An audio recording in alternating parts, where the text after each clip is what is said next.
Pass which of the following concept are not associate scientific management? First, mental revolution, unity of command, rule of thumb, time and motion study और differentiate piece rate plan. तो आपने option वो बताना है जो कि associate नहीं करता साइंटिफिक मैनेजमेंट को। तो आपने क्वेश्चन अच्छे से पढ़ना है, यहाँ पे नोट पूछा है आपसे। तो जो करेक्ट आंसर होगा वो होगा आपका option number C, second and third.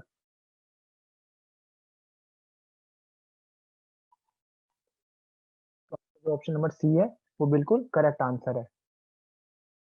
Next question है हमारे पास, एन इनफॉर्मल ऑर्गेनाइजेशन इज। अब जो इनफॉर्मल ऑर्गेनाइजेशन है वो क्या है? Not written, second not provided on organisation chart, third option है आपके पास a set of work relationship that grow out of mutual interaction of person working together over a period of time. Fourth option है आपके पास customary not enacted. आपको select करना है option जो आपके पास गिवन है। तो जो इसका करेक्ट आंसर है वो होगा आपके साथ option number D. D option all of this बिल्कुल करेक्ट आंसर है। थर्ड क्वेश्चन है, informal communication network within the organisation is known as. अब क्या कहते हैं उसको? पहला ग्रेप फाइन कम्युनिकेशन, दूसरा interpersonal communication, third mass communication और फोर्थ ऑप्शन दे रखा है आपको इंटरपर्सनल कम्युनिकेशन। तो जो करेक्ट आंसर है आपका वो होगा आपका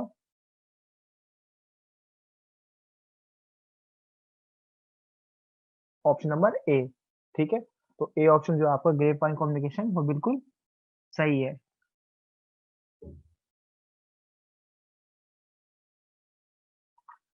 नेक्स्ट क्वेश्चन हमारे पास, arrange the following ingredient of communication in the proper order. तो आपको बताना है जैसे एक इंसान जब बोलता है और एंड तक उसके पास जो प्रोडक्ट पहुंचता है वो कैसे पहुंचता है, पहले आप क्या करते हो? ऑर्डर आपको अरेंज करना है। जैसे आपको इसमें पहला ऑर्डर दे रखा है मैसेज, दूसरा रिसीवर, तीसरा एनकोडर, फोर्थ चैनल दे रखा है, फिर डिकोडर दे रखा है। आपको बिल्कुल अरेंज करना है इसे। तो सही ऑप्शन बताना है आपने।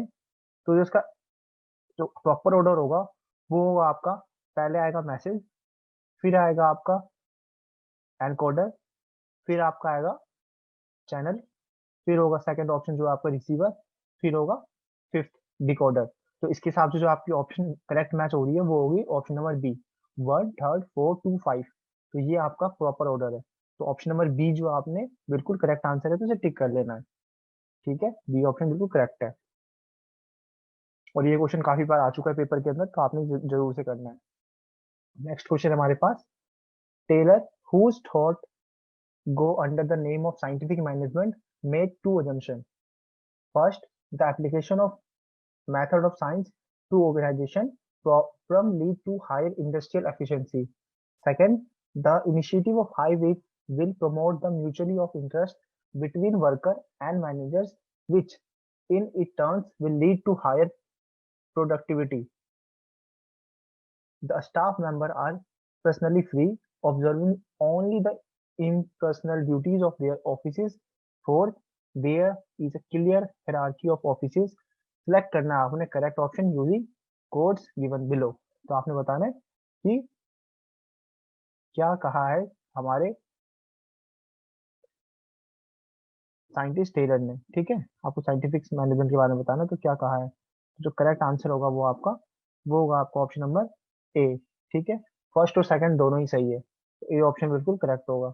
ठीक है, यहाँ पे आपने फर्स्ट और सेकंड है तो इसको ध्यान से देखना, सेकंड लिखा हुआ है यहाँ पे, फर्स्ट और सेकंड, तो ए ऑप्शन बिल्कुल करेक्ट आंसर है आपका। नेक्स्ट क्वेश्चन हमारे पास, effective supervision is an activity of organisation function, staffing function, direction function और फोर्थ है आपका कंट्रोल फंक्शन। तो करेक्ट आंसर है वो क्या होगा आपका? वो होगा आपका डायरेक्शन फंक्शन। तो सी ऑप्शन करेक्ट होगा। नेक्स्ट क्वेश्चन दे रखा है, hierarchy has been described as the scalar process by. अभी किसने कहा आपसे? L D White, Taylor, P H, Appleby, Mary Parker, Follett. तो करेक्ट ऑप्शन क्या है आपका?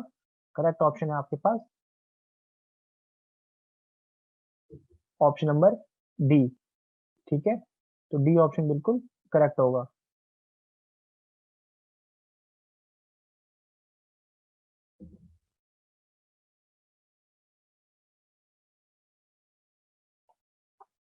देखो इसका जो करेक्ट आंसर है ना, ये ऑप्शन में इसमें गलत दे रखा है, तो करेक्ट आंसर जो होगा वो आपका होगा गूली कैन यू आर वीक। ठीक है, तो स्पेलिंग होगी वो GULLIC होगी, एंड यूरिक होगी URVIC के। तो आपने वो बिल्कुल करेक्ट करना है, तो वो आपका करेक्ट आंसर होगा। अब चलते हैं हम अपने अगले क्वेश्चन पे। अगला क्वेश्चन दे रखा है हमारे पास, the term general system theory owes it origin to Max Weber, Bertalanffy, Lundberg von, और लास्ट ऑप्शन दे रखा है मैरी पार्कर फोलेट। तो जो करेक्ट आंसर है वो इसका है ऑप्शन नंबर सी। ठीक है, तो सी ऑप्शन बिल्कुल करेक्ट होगा।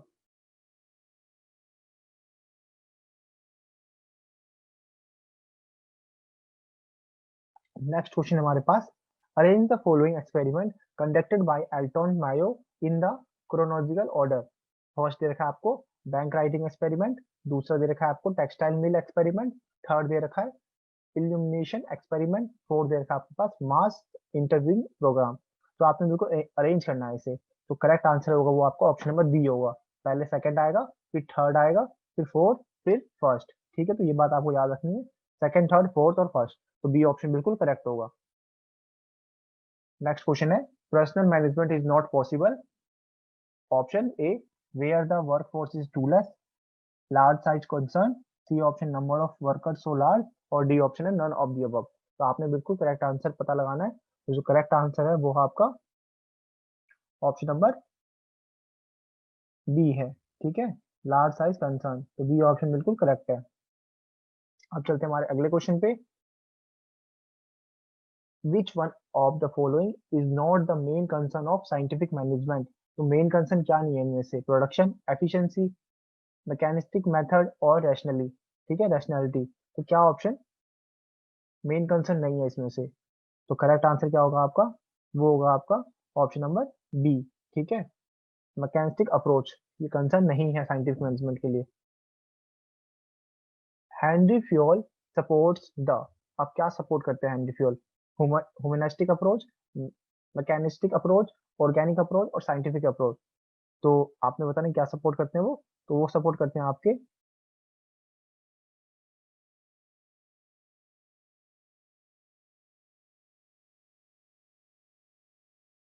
Option number B. ठीक है, मैकेनिस्टिक अप्रोच को वो सपोर्ट करते हैं, तो बी ऑप्शन बिल्कुल करेक्ट होगा।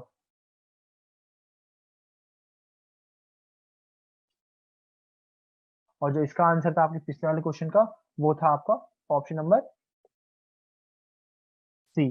ठीक है, तो ये बात भी आपको पता करनी है। तो अब मैंने आपको बताना शायद भूल गया था कि सी ऑप्शन बिल्कुल करेक्ट है। तो मैकेनिस्टिक मेथड इसका सही आंसर है, और इस वाले का आंसर है आपका मैकेनिस्टिक अप्रोच। तो ये बात आपको याद रखनी है। अगला है आपके पास, Taylor recommends line of organisation, functional organisation, military organisation और नॉन ऑफ दीज। तो बिल्कुल आपने करेक्ट आंसर बताना है। तो करेक्ट आंसर है आपका option number B, functional organisation. ठीक है, तो फंक्शनल ऑर्गेनाइजेशन जो है बिल्कुल करेक्ट आंसर है। Which of the following is not correct about essential feature of the internal communication process in an organization? तो ए ऑप्शन दे रखा है आपके पास, communication involves share meaning, B दे रखा है कम्युनिकेशन इन्वॉल्व पीपल, सी दे रखा है आपके पास कम्युनिकेशन इज सिंबॉलिक, और डी ऑप्शन है communication require instruments like radio, telephone और टेलीविजन एक्सेट्रा। तो जो करेक्ट आंसर है वो आपका ऑप्शन नंबर डी है, communication requires instruments like radio, telephone और टेलीविजन एक्सेट्रा। ठीक है, तो डी ऑप्शन बिल्कुल करेक्ट आंसर है। ठीक है, आपको यही बताना था क्वेश्चन के अंदर कि क्या चीज करेक्ट नहीं है, एसेंशियल फीचर। ठीक है, कौन सी इनमें से एसेंशियल फीचर नहीं है इंटरनल कम्युनिकेशन के लिए? तो जो डी ऑप्शन है वो करेक्ट आंसर है इसके हिसाब से। Communication can be upward, downward, horizontal और ऑल ऑफ दिस। तो इसका आंसर आपको शायद पता होगा कि कम्युनिकेशन हम कैसे कर सकते हैं। हम अपवर्ड भी कर सकते हैं, नीचे से ऊपर, हम डाउनवर्ड भी कर सकते हैं, ऊपर से नीचे, या तो हम हॉरिजॉन्टल भी कर सकते हैं। तो इसका सही आंसर है आपका D option, all of this. हम किसी भी तरह से कम्युनिकेशन कर सकते हैं, तो डी ऑप्शन बिल्कुल करेक्ट है। The three main objective of scientific management. अब आपको तीन मेन ऑब्जेक्टिव बताने हैं। ठीक है, पहला दे रखा है आपके पास standardisation of working condition, second है आपके पास standardisation of work method, planning of the large daily task, और लास्ट ऑप्शन है मैक्सिमाइजेशन ऑफ एम्प्लॉयमेंट। तो आपने तीन मेन ऑब्जेक्टिव बताने साइंटिफिक मैनेजमेंट के। तो जो उसका करेक्ट आंसर होगा वो आपका ऑप्शन नंबर सी होगा, ठीक है, तो सी ऑप्शन आपका बिल्कुल करेक्ट होगा, मतलब कि आपका फर्स्ट, सेकंड और फोर्थ ये आपके तीन मेन ऑब्जेक्टिव है, तो सी ऑप्शन करेक्ट है। ठीक है, scientific management addressed itself to the problem of. अब साइंटिफिक मैनेजमेंट अपने आप को प्रॉब्लम किसको बताता है वो, ठीक है, bottom part of organisation, top management, middle tier of management और ऑल ऑफ दी, किस चीज के लिए वो बताता है। तो करेक्ट आंसर क्या होगा,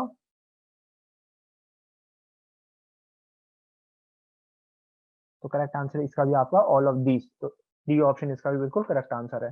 तो ये बात आपको याद रखनी है। नेक्स्ट क्वेश्चन हमारे पास, टेलरिज्म। ठीक है, क्या है टेलरिज्म?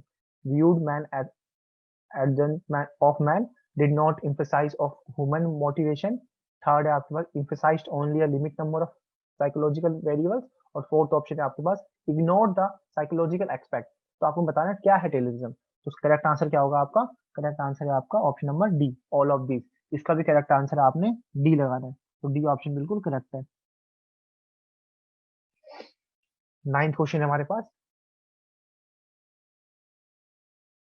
ठीक है, ये क्वेश्चन नंबर यहाँ पे गलत लिखा हुआ है, mechanistic theory of organisation is also known as.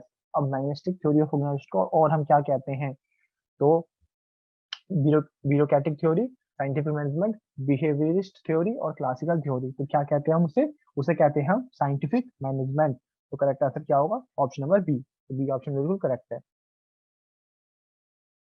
Communication is an organisation flows from top to bottom, from bottom to top, both ways और नन ऑफ दिस। कैसे फ्लो होता है ऑर्गेनाइजेशन के अंदर, ऊपर से नीचे, नीचे से ऊपर, या फिर दोनों तरीके से फ्लो हो सकता है, या फिर डी ऑप्शन दे रखा है आपके पास, किसी भी तरीके से नहीं। तो जो करेक्ट आंसर होगा वो आपका होगा बोथ वेज। हम जो कम्युनिकेशन करते हैं वो हम टॉप टू बॉटम भी करते हैं, ऊपर से नीचे भी और नीचे से ऊपर, तो करेक्ट आंसर होगा बोथ वेज, क्योंकि हम दोनों तरह से अपवर्ड कम्युनिकेशन फ्लोज। अब जो आपकी अपवर्ड कम्युनिकेशन है वो कैसे फ्लो करती है, from top to bottom, from bottom to top, both ways और नन ऑफ दिस। तो जो करेक्ट आंसर होगा वो आपका ऑप्शन नंबर बी होगा, फ्रॉम बॉटम टू टॉप। ठीक है, तो ये बात आपको याद रखनी है।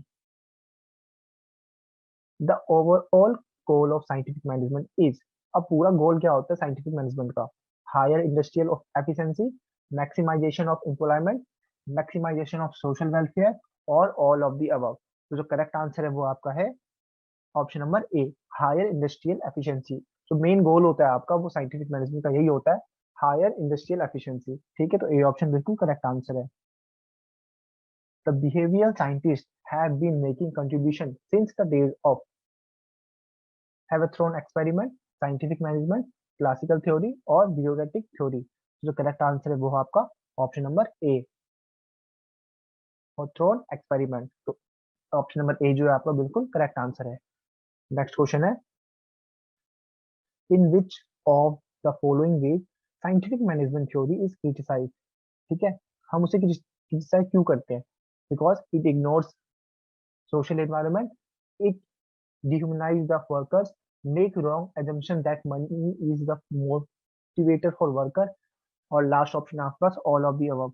जो करेक्ट आंसर है इसका वो होगा आपका option number D, all of दी। ये सारी रीजन है जिसकी वजह से हम क्रिटिसाइज करते हैं साइंटिफिक मैनेजमेंट की थ्योरी को, तो डी ऑप्शन बिल्कुल करेक्ट आंसर है।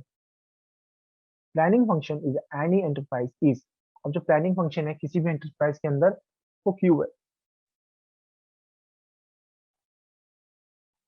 ए ऑप्शन है शॉर्ट टर्म, बी ऑप्शन है a continuous process, C option है डन इन इमरजेंसीज और डी ऑप्शन आपके पास टॉप मैनेजमेंट विल। तो जो करेक्ट आंसर है इसका वो होगा आपका ऑप्शन नंबर बी।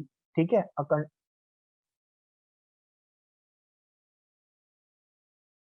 ठीक है, तो आपका जो ऑप्शन नंबर बी है बिल्कुल कंटिन्यूअस प्रोसेस, वो बिल्कुल करेक्ट आंसर है। Who among the following is not the supporter of classical theory of organisation. अब इनमें से आपका कौन सा जो इंसान है वो की सपोर्ट नहीं करता था क्लासिकल थ्योरी ऑफ ऑर्गेनाइजेशन को। पहला नाम दे रखा है आपको एचफ्योल, दूसरा है एम्पी फोलर, सी ऑप्शन आपके पास ई मैयो और डी ऑप्शन आपके पास एल गूनिंग एंड एल यूरिविक। तो आपको नाम बताना है कौन सपोर्ट नहीं करता था क्लासिकल थ्योरी ऑफ ऑर्गेनाइजेशन को। तो जो करेक्ट आंसर है इसका आपका वो होगा आपका ऑप्शन नंबर सी। ठीक है, तो आपको जो एल मायो है, ठीक है, ई मायो का हो या एल मायो का हो, वो आपका सी ऑप्शन बिल्कुल सही ऑप्शन होगा, क्योंकि वो सपोर्ट नहीं करते थे क्लासिकल थ्योरी ऑफ ऑर्गेनाइजेशन को। नेक्स्ट क्वेश्चन है हमारे पास, paper on the science of administration is written Urwick, L Gulick, both L Gulick and Urwick, और डी ऑप्शन आपके पास एम्पी फोलेट। जो करेक्ट आंसर है वो आपका ऑप्शन नंबर सी है। दोनों ने मिलकर लिखा था इसे, ठीक है। तो बोथ एल्गुलिक एंड एल्विक सही आंसर होगा, तो ऑप्शन नंबर सी है आपका करेक्ट आंसर। नेक्स्ट क्वेश्चन है हमारे पास, the management of personnel is also called staffing, controlling, coordinating, communication. तो करेक्ट आंसर है आपका इसका ऑप्शन नंबर ए, स्टाफिंग। तो ए ऑप्शन बिल्कुल करेक्ट है, स्टाफिंग, ठीक है। ये टी की जगह ऐसा आएगा, तो ए ऑप्शन करेक्ट है। In the view of classical theorist and organisation is close system, open system, both A and B, और डी ऑप्शन आपके पास completely connected and influenced by its external, ठीक है। तो करेक्ट ऑप्शन क्या होगा आपका, वो होगा आपका क्लोज सिस्टम। तो ए ऑप्शन बिल्कुल करेक्ट आंसर है। जो व्यू है आपका क्लासिकल थ्योरिस्ट का, वो क्या कहता है, क्लोज सिस्टम, ठीक है। Informal communication is also known as, अब इनफॉर्मल कम्युनिकेशन को हम और क्या कहते हैं, तो इसका जो करेक्ट आंसर है वो आपका ए ऑप्शन है, ग्रेप वाइन, ठीक है। तो ग्रेप वाइन ये क्वेश्चन आपके काफी बार एग्जाम में आ चुके हैं, तो ये क्वेश्चन आपने बिल्कुल ध्यान से देखना है। तो जो करेक्ट आंसर है वो है आपका option number A, grapevine, ठीक है। इनफॉर्मल कम्युनिकेशन को हम ग्रेप वाइन भी कहते हैं, क्योंकि वो जो फैलता है ना, तो वो किससे अचानक फैल जाता है वो चीज, ठीक है। आप एक इंसान को बताओगे, वो अगले को बता देगा, वो अगले को बता देगा। तो ये इस सिस्टम को कहते हैं ग्रेप वाइन सिस्टम, ठीक है। तो ए ऑप्शन बिल्कुल करेक्ट आंसर है। Communication is an organisation is formal communication, informal communication, discriminationary communication, और डी ऑप्शन है ऑल ऑफ दीज,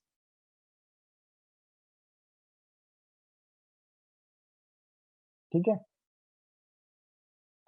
तो जो आपका क्वेश्चन था उसके आगे ओरल भी आएगा। तो oral communication in an organisation is, तो क्वेश्चन ये था आपका, oral communication in an organisation is, ठीक है।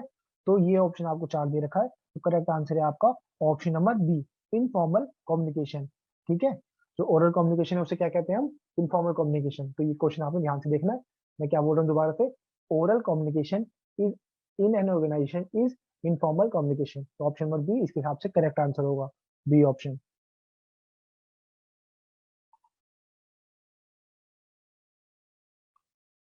नेक्स्ट क्वेश्चन है, coordination and communication are very closely related, contradictory, synonyms, और नो रिलेशन एट ऑल। जो करेक्ट आंसर है वो है आपका वेरी क्लोजली रिलेटेड, ठीक है, आपस में बहुत ज्यादा मिले हुए हैं। ए ऑप्शन बिल्कुल करेक्ट आंसर है। The meningeal function of guiding, overseeing and leading people is, क्या कहते हैं उसे, प्लानिंग कहते हैं, डायरेक्टिंग कहते हैं, मोटिवेटिंग कहते हैं, और कोऑर्डिनेटिंग कहते हैं। तो करेक्ट आंसर वो क्या है आपका, डायरेक्टिंग, ठीक है। बी ऑप्शन बिल्कुल करेक्ट आंसर है। The person guides and oversees. He who subordinates directly is a supervisor, a manager, and administrative and subordinate. तो क्या आएगा आपका करेक्ट आंसर,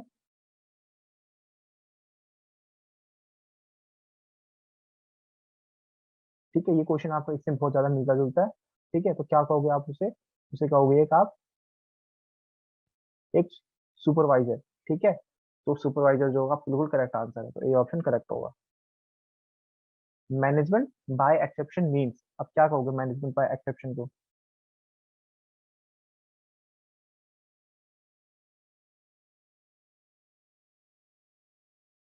ठीक है। तो जो आपका क्वेश्चन है आपका, ऑप्शन दे रखा है इसके अंदर, only important problem are looked after by top management, B avoiding the efficient and punishing the inefficient, और सी ऑप्शन दे रखा है आपके पास, neither neither of the above, और लास्ट ऑप्शन आपके पास either of the above.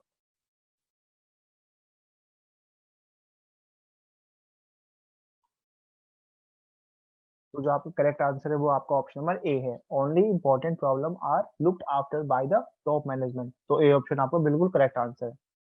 Next question है हमारे पास, हेनरी फ्यूल वॉज, अब हेनरी फ्यूल क्या थे, एक इंग्लिश ऑथर थे, एक फ्रेंच इंडस्ट्रियलिस्ट थे, एक इंजीनियर थे, या फिर एक ऑपरेटर थे। तो जो करेक्ट आंसर है वो बहुत ही आसान आंसर है इसका, option number B, a French industrialist, ठीक है।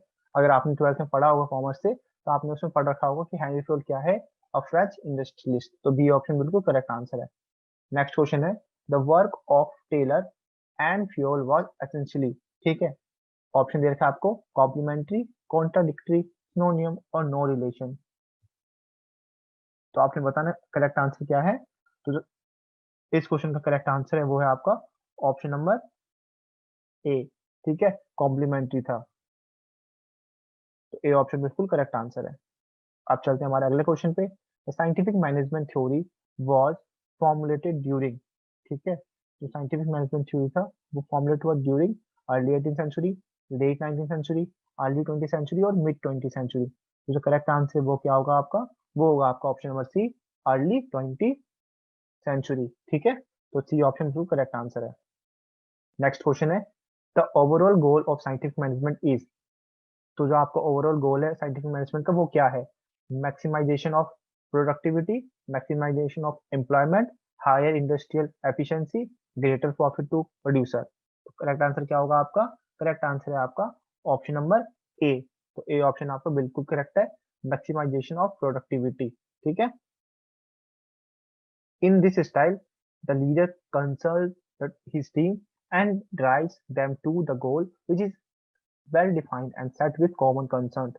The reference is to, अब क्या बता रहा है ये, low management style, high low management style, high high management style और हाई लो मैनेजमेंट स्टाइल। तो करेक्ट आंसर क्या होगा आपका, option number B, high high low high management management style, ठीक है। तो बी ऑप्शन आपका बिल्कुल करेक्ट आंसर है, लो high.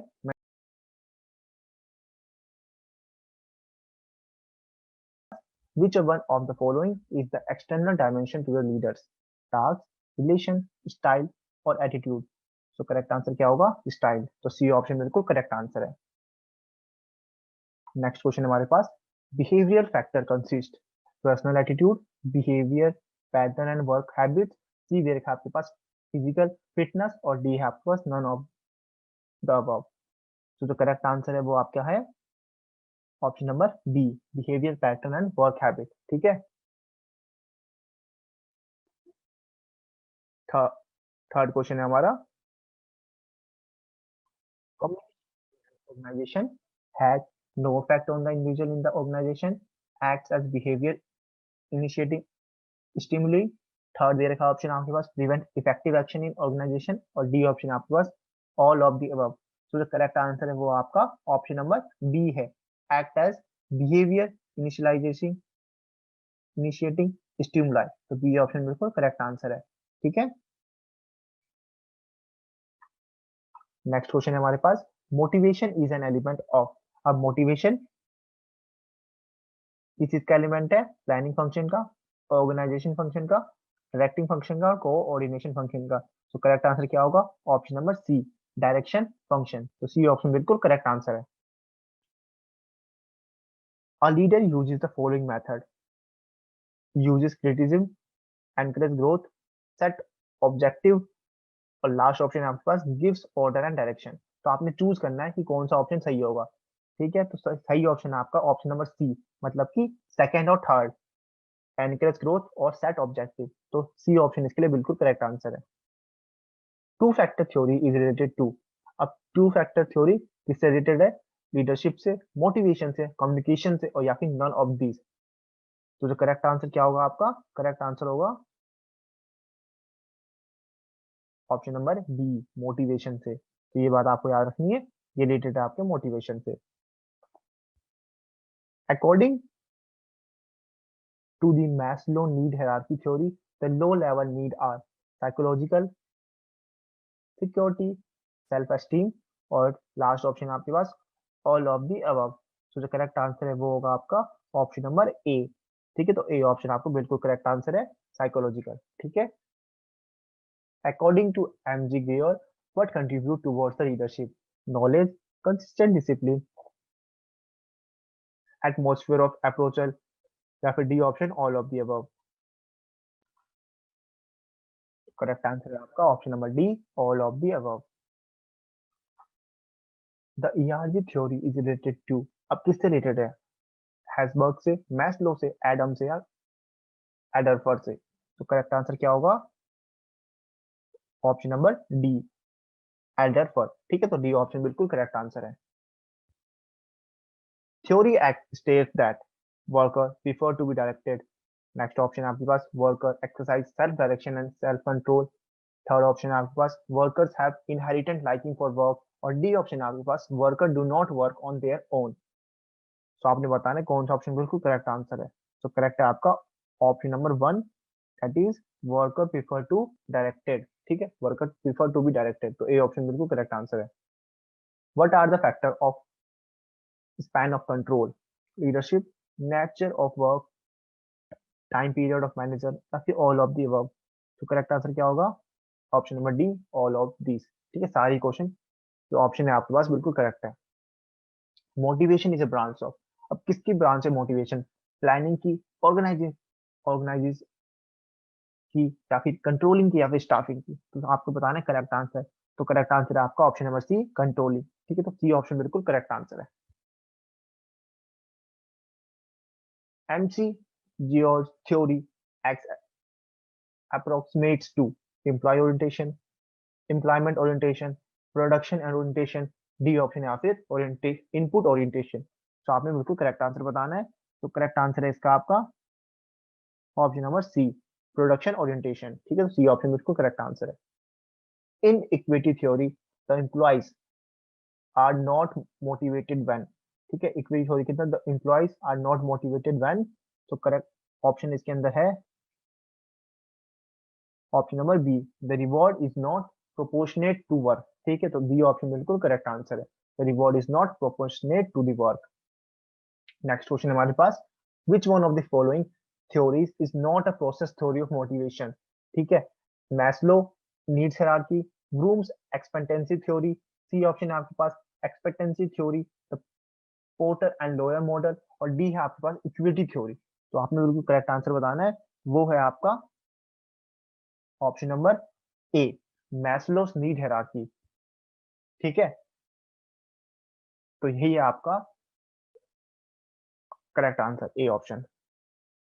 Attitudes involve which one of the following?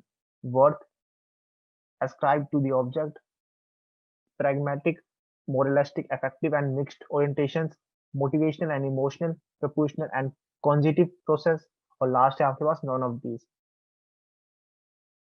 तो करेक्ट आंसर क्या होगा आपका? करेक्ट होगा आपका option number C, motivational, emotional, professional और कॉन्जिटिव प्रोसेस। तो सी ऑप्शन जो आपका बिल्कुल करेक्ट आंसर है। Which of the following has refined Maslow's theory by proposing a hierarchy of these needs? A option है एमसी सैलन, बी है आपके पास एडिफो, सी है आपके पास हैसबर्ग, और डी है आपके पास नॉन ऑफ दीज। तो करेक्ट आंसर क्या होगा? ऑप्शन नंबर बी, तो बी ऑप्शन एडिफो बिल्कुल करेक्ट आंसर है। Porter and Lawyer's expectancy theory of motivation involve which of the following variable? So जो करेक्ट आंसर है आपका इस क्वेश्चन का, वो होगा आपका option number A, effort, performance, reward and satisfaction. तो ए ऑप्शन बिल्कुल करेक्ट आंसर है। नेक्स्ट क्वेश्चन है हमारे पास, the major goal of informal organisation is. अब क्या मेजर गोल है इनफॉर्मल ऑर्गेनाइजेशन का? ठीक है, satisfaction of their members, profitability of enterprise, service to the society, और नॉन ऑफ द अबव। तो जो करेक्ट आंसर है वो आपका ऑप्शन नंबर बी है, प्रॉफिटेबिलिटी ऑफ एंटरप्राइज। ठीक है, तो बी ऑप्शन बिल्कुल करेक्ट आंसर है। Udyant helpline was inaugurated by Prime Minister recently for assisting which sector? अब किस सेक्टर को असिस्ट करने के लिए उद्यंत हेल्पलाइन का इनोग्रेट किया गया था? ठीक है, प्राइम मिनिस्टर के द्वारा। A large business houses, micro small and medium enterprises, for RTI activist, और लास्ट ऑप्शन आपके पास फॉर दी एग्रीकल्चर सेक्टर। तो करेक्ट आंसर है आपका option number B, micro small and medium enterprises. Dash decision are non repetitive in nature, programmed, non-programmed, operative, और all of the above। तो जो correct answer है वो आपका ऑप्शन नंबर है बी, नॉन प्रोग्राम्ड। ठीक है, तो बी ऑप्शन आपका बिल्कुल करेक्ट आंसर है। नेक्स्ट क्वेश्चन है, communication can be oral, written, oral as well as written, neither oral और नो रिटन। तो आपको बताना कम्युनिकेशन कैसे हो सकता है। जो करेक्ट आंसर है वो क्या होगा? वो होगा आपका ऑप्शन नंबर सी, वो आप ओरली भी बोल सकते हो और रिटर्न में भी कर सकते हो। तो सी ऑप्शन इसके लिए करेक्ट आंसर है, oral as well as return.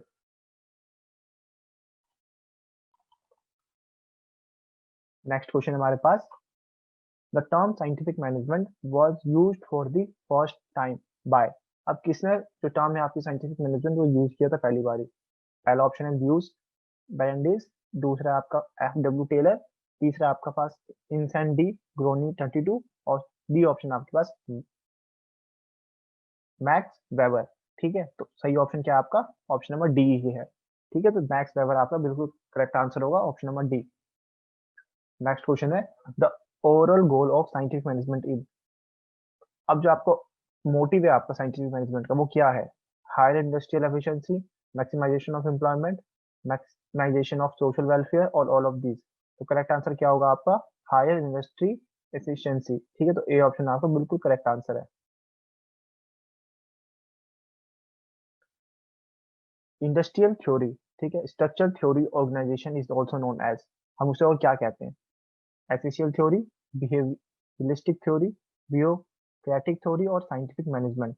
तो करेक्ट आंसर क्या होगा? करेक्ट आंसर होगा आपका ऑप्शन नंबर ए, क्लासिकल थ्योरी। ठीक है, तो ए ऑप्शन आपको बिल्कुल करेक्ट आंसर है, क्लासिकल है ये, CASSICAL। ठीक, क्लासिकल थ्योरी भी करेक्ट आंसर है।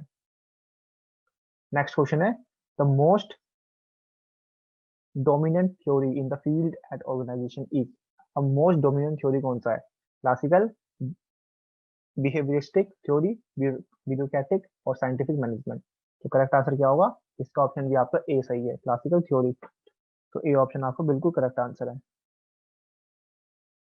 Administration according to Fayol comprise element 3, 4, 5 और 6। तो करेक्ट आंसर है वो आपका 5 है, तो ऑप्शन नंबर सी बिल्कुल करेक्ट आंसर है। The focus in the classical theory is on man, role of human being, capital और लैंड। तो करेक्ट आंसर है आपका रोल ऑफ ह्यूमन बीइंग। तो बी ऑप्शन बिल्कुल करेक्ट आंसर है। The classical theory treats an organization as an open system, a closed system, a non-existing system, and all pervading system. तो correct answer क्या होगा? Correct answer होगा आपका option number B, a close system. ठीक है, तो B option आपका बिल्कुल करेक्ट आंसर है। Who among the following writer are included in the classical school? Taylor, Puel, Bernard, Luther ब्यूइक। आपको सेलेक्ट करना है करेक्ट ऑप्शन। ठीक है, इनमें से कौन से राइटर इंक्लूडेड है क्लासिकल स्कूल के अंदर? ठीक है, जो करेक्ट आंसर क्या होगा आपका? वो होगा आपका ऑप्शन नंबर सी। तो सी ऑप्शन आपका बिल्कुल करेक्ट आंसर है। सेकंड और फोर्थ मतलब फ्योल और लूथर गुलिक करेक्ट आंसर है, तो सी ऑप्शन बिल्कुल करेक्ट आंसर है इसके हिसाब से। नेक्स्ट क्वेश्चन है, Hawthorne experiment was carried out at Honda motor, general motor, western electric company और सुजुकी इंटरनेशनल। तो क्या आंसर सही होगा? Option number C, western electric company. ठीक है, तो सी ऑप्शन बिल्कुल करेक्ट आंसर है। नेक्स्ट क्वेश्चन हमारे पास, Hawthorne experiment were conducted under the leadership of. किसके लीडरशिप में कंप्लीट हुआ था? D Bright, T Ford, Elton Mayo, K Tanaka. तो ऑप्शन नंबर सही आंसर है इसका ऑप्शन नंबर सी, एल्टोन मायो। तो सी ऑप्शन बिल्कुल करेक्ट आंसर है।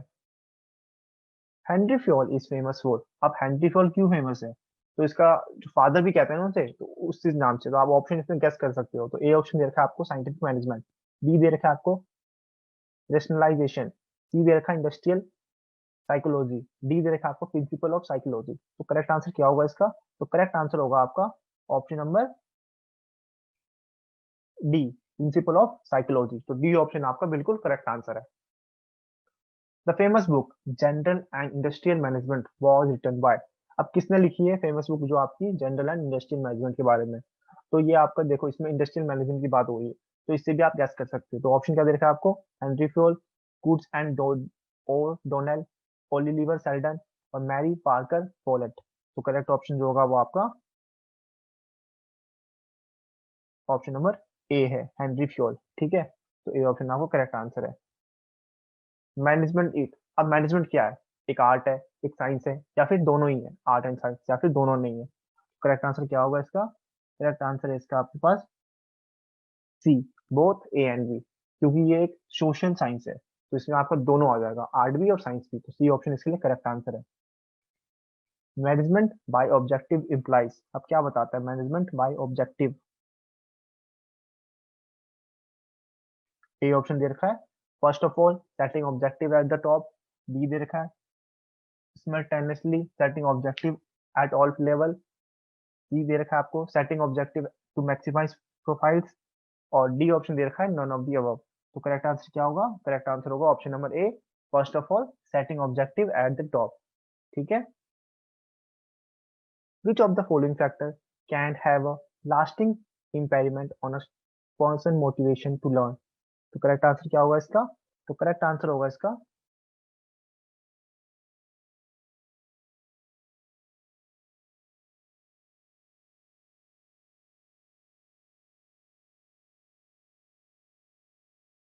फर्स्ट ऑप्शन दे रखा है आपको इसके negative experiments of learning in childhood, B दे रखा है लर्निंग फॉर अचीवमेंट, सी दे रखा है लर्निंग विच इज चैलेंजिंग, और डी ऑप्शन दे रखा है आपको learning which is intro which is interesting. ठीक है। तो करेक्ट आंसर क्या होगा इसका? Option number A, negative experience of learning in childhood. तो ए ऑप्शन इसलिए आपका करेक्ट आंसर है।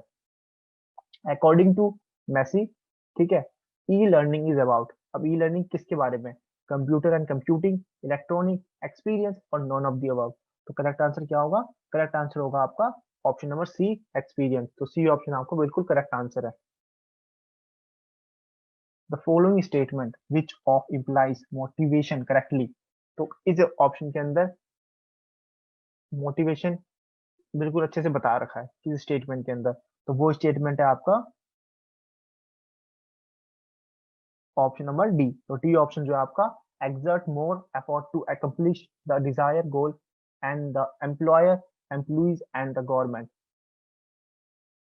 ठीक है। तो डी ऑप्शन आपका इसलिए करेक्ट आंसर है। Which one of the following is not considered as a leadership style, अब इनमें से किसको आप एक कंसीडर नहीं करोगे लीडरशिप स्टाइल को? ये ऑप्शन दे रखा है आपको task oriented leadership style, society oriented leadership style, employees oriented, और डी ऑप्शन आपका ऑटोक्रेटिक लीडरशिप स्टाइल। तो करेक्ट ऑप्शन क्या होगा इसका आपका?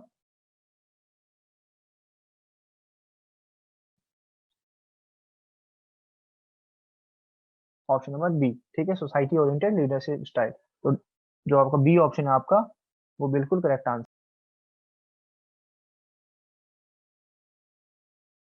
क्वेश्चन हमारे पास, X and Y theory was propounded by, अब किसने? ए ऑप्शन है आपके पास हैसबर्ग, बी है आपके पास मैस्लो, सी ऑप्शन दे रखा है पोर्टर एंड लोयर, और डी है आपके पास एमसी ग्रियोकर। ठीक है। तो ऑप्शन नंबर जो आपका डी है आपको बिल्कुल करेक्ट आंसर है, एमसी जॉर्जर। ठीक है। जो भी आप प्रोनाउंस करें उसको, तो आपने स्पेलिंग देख लेनी है एक बारी, ठीक है, तो उससे आप याद कर सकते हो, क्योंकि जो उसकी प्रोनाउंसिएशन है वो आपकी फॉरेन नेम है, तो आपको दिक्कत आ सकती है, तो आपने स्पेलिंग देख लेनी है एक बारी, एग्जाम में आप कंफ्यूज नहीं हो। तो डी ऑप्शन इसके लिए बिल्कुल करेक्ट आंसर है।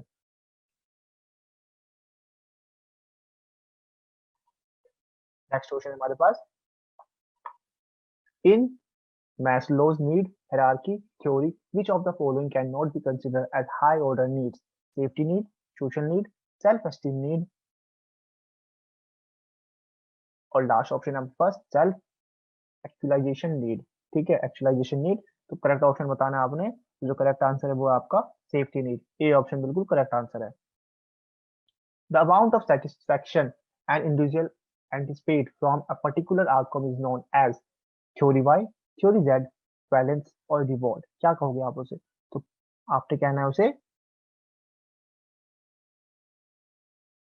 ऑप्शन नंबर सी, ठीक है, बैलेंस कहोगे उसे। तो सी ऑप्शन इसके लिए बिल्कुल करेक्ट आंसर है। नेक्स्ट क्वेश्चन देखिए हमारे पास, according to Herzberg motivation which hygiene theory one of the following is motivation factor? Job security, work itself, company policy, या फिर लास्ट ऑप्शन है आपके पास इंटरपर्सनल रिलेशन कैरेक्टरिस्टिक। तो करेक्ट आंसर क्या होगा आपका? वो होगा आपका वर्क इटसेल्फ, बी ऑप्शन बिल्कुल करेक्ट आंसर है। Which one of the following is characteristic of autocratic leader? A. Strict, B. Incompetent, C आपका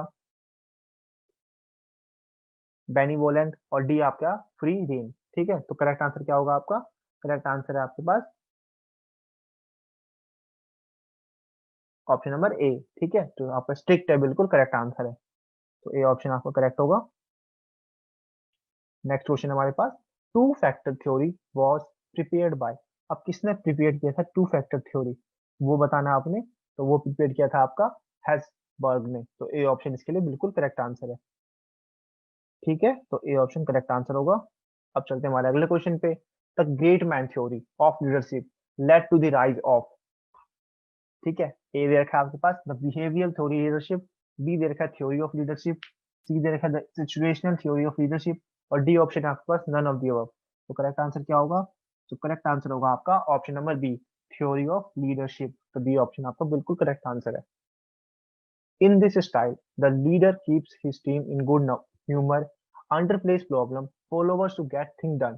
High-low management style, low management style, high-high management style और high-low management style। तो correct answer क्या होगा? वो होगा आपका लो high management style. तो B option आपका बिल्कुल करेक्ट आंसर है। बी ऑप्शन आपका बिल्कुल करेक्ट आंसर है, तो मार्क कर लेना उसे। नेक्स्ट क्वेश्चन है हमारे पास, effective leadership behavior is the result which of the following variable? Structure, consideration, environment और all of these। तो करेक्ट आंसर क्या होगा आपका इसका? all of these। तो डी ऑप्शन जो होगा बिल्कुल करेक्ट आंसर है, D option. Structure variable is synonyms with tags, relation, style और attitude। तो करेक्ट आंसर जो है आपका इस क्वेश्चन का वो होगा आपका ऑप्शन नंबर ए, टास्क। ठीक है, तो टास्क जो आपका बिल्कुल करेक्ट आंसर है, ए ऑप्शन। नेक्स्ट क्वेश्चन है हमारे पास, इन्वायरमेंट इज सिनोनिमस विद। क्या कहोगे उसके सिनोनिम क्या होगा इन्वायरमेंट का? वो होगा आपका सिचुएशनल वेरिएबल। तो डी ऑप्शन इसके लिए बिल्कुल करेक्ट आंसर है। Effort reward relationship is considered in Bloom theory of motivation, McClelland theory of motivation, equity theory of motivation और none of the above. So correct answer जो है वो उसका आपका सी ऑप्शन है, इक्विटी थ्योरी ऑफ मोटिवेशन। तो C option correct answer है। The ऑथर्कियन leadership style goes with theory X, theory Y, theory Z और नॉन ऑफ दिस। अब किससे रिलेट करता है ऑथोरिटियन लीडरशिप स्टाइल? ठीक है, तो वो अब आपने बताना है। तो वो रिलेट करता है आपका ऑप्शन नंबर ए, थ्योरी एक्स से। तो थ्योरी एक्स जो होगा बिल्कुल करेक्ट आंसर होगा। तो सेम क्वेश्चन इसके अंदर आपका अब आपसे पूछा है, democratic leadership style goes with, किसके साथ जाता है वो? थ्योरी एक्स, वाई और जेड। करेक्ट आंसर क्या होगा? Option number B, theory Y के साथ जाता है। ठीक है, जो पहले वाला था आंसर उसका था थ्योरी एक्स, लेकिन इसका जो है थ्योरी वाई आंसर है डेमोक्रेटिक का। तो बी ऑप्शन इसके लिए बिल्कुल करेक्ट आंसर है। तो ये ऐसे क्वेश्चन आपके पेपर में बहुत आते हैं, तो इसलिए यहाँ पे ध्यान से देखना है। नेक्स्ट क्वेश्चन है, लाइकार्ड believe which one of the following types of leadership to be more effective? Job centered, production oriented, task oriented और people centered। तो क्या आंसर होगा इसका? इसका आंसर होगा people centered। तो डी ऑप्शन बिल्कुल करेक्ट आंसर है, people centered, D option. Managerial grade suggests the following as the best leader behavior। A option low structure and low consideration, B है आपके पास high concern both for production and people, C option दे रखा है low concern both for production and people, और D option है आपके पास high structure and high consideration. Correct answer क्या होगा आपका? वो होगा आपका high concern for both production and people, B option. तो आपने याद रखना बी ऑप्शन बिल्कुल करेक्ट आंसर है। Who of the following are supporter of behaviourist theory of organisation? A H Maslow, Kurt Lewis, Chester Barnard और all of these. कौन support करते थे? ठीक है, बिहेवियरिस्ट थ्योरी ऑफ ऑर्गेनाइजेशन को। तो करेक्ट आंसर क्या होगा? ऑल ऑफ दीज, सारे ही करते थे। तो बी ऑप्शन बिल्कुल करेक्ट आंसर है। Who popularised the behaviour approach organisation? किसने पॉपुलर किया था मेनली? तो वो किया था आपका एच सिमोन ने। तो बी ऑप्शन बिल्कुल करेक्ट आंसर है। ठीक है, H Simon. Theory Y approximates to. अब थ्योरी वाई जो है किसको बताता है आपका? ए ऑप्शन है एम्प्लॉय ओरिएंटेशन को, एम्प्लॉय ओरिएंटेशन, सी ऑप्शन है प्रोडक्शन ओरिएंटेशन और input orientation. So correct answer क्या होगा? ठीक है, जो आपको ए बी ऑप्शन आप ध्यान से देखो, वो एक एम्प्लॉय है और एक एम्प्लॉयमेंट है, तो ये कंफ्यूज नहीं होना आपने। ठीक है, तो सही ऑप्शन क्या होगा आपका? Option number A, employ. ठीक है, not employment, A option correct है, एम्प्लॉय। ठीक है, स्पेलिंग देख लो आप ध्यान से। नेक्स्ट क्वेश्चन है हमारे पास, managerial grid model of leadership was developed by, किसने डेवलप किया था मेनली? ब्लेक एंड माउटोन, दूसरा आपके पास इवांस एंड हाउस, तीसरा आपके पास Fiedler and Taylor, D option आपके पास रूम एंड फैडलर। तो करेक्ट बताना आपने। तो करेक्ट आंसर है इसका आपका option number D, Vroom and Fiedler. ठीक है, तो इसका आंसर आपके पास रूम एंड फैडलर। ठीक है, डी ऑप्शन करेक्ट है।